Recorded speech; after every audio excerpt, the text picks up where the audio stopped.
ए छोटू भैया। हाँ भैया। एक दिन गौना जरूर जाग पड़ जाये। हाँ भैया ये तो माने वाली बात बा। ये मानत हुआ न काहे ना मानी है।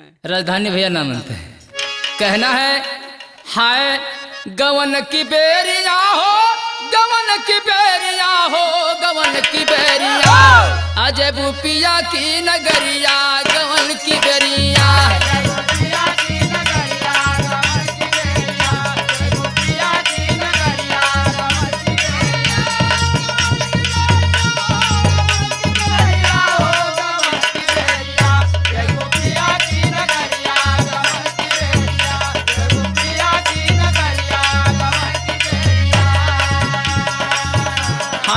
जवने महलिया के रच रच सजवलू,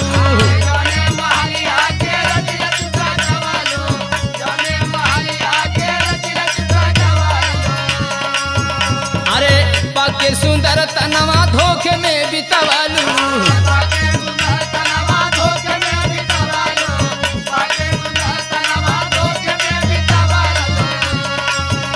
अरे परबूला चार घेरी गम के बदरिया, गवन की बेरिया जय बुपिया की नगरिया, गवन की बेरिया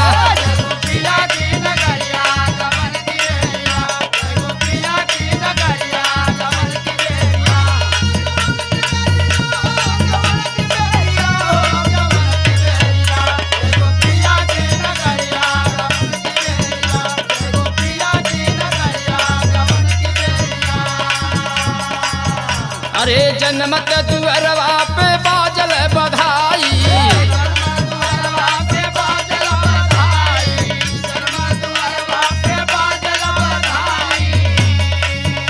अरे अनमोल हीरा के देहलू गवाई,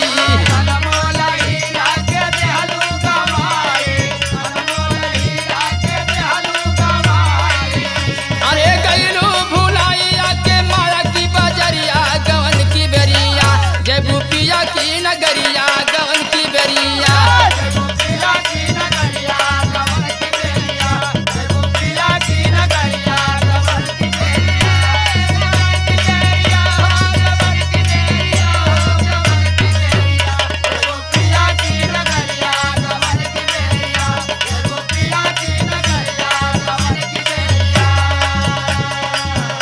अरे माया मोह नगरी के झूठी बरासा,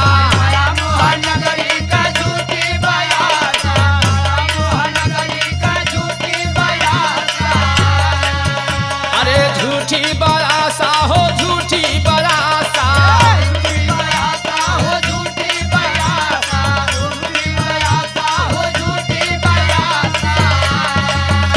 अरे मली मल के हथवा के जयबू निराशा,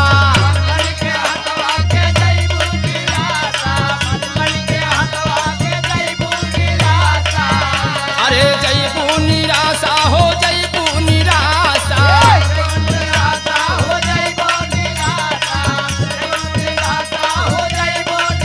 अरे नहीं हरे कनात छोड़ी जयबू ससुररिया, चवन की बेरिया हो, गवन की बेरिया जय बुपिया की नगरिया, गवन की बेरिया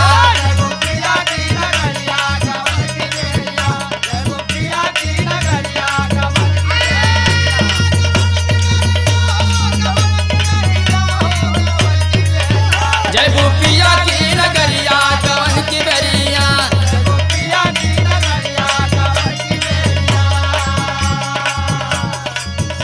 अरे नेकी बदी नेकी के कैला कमाई,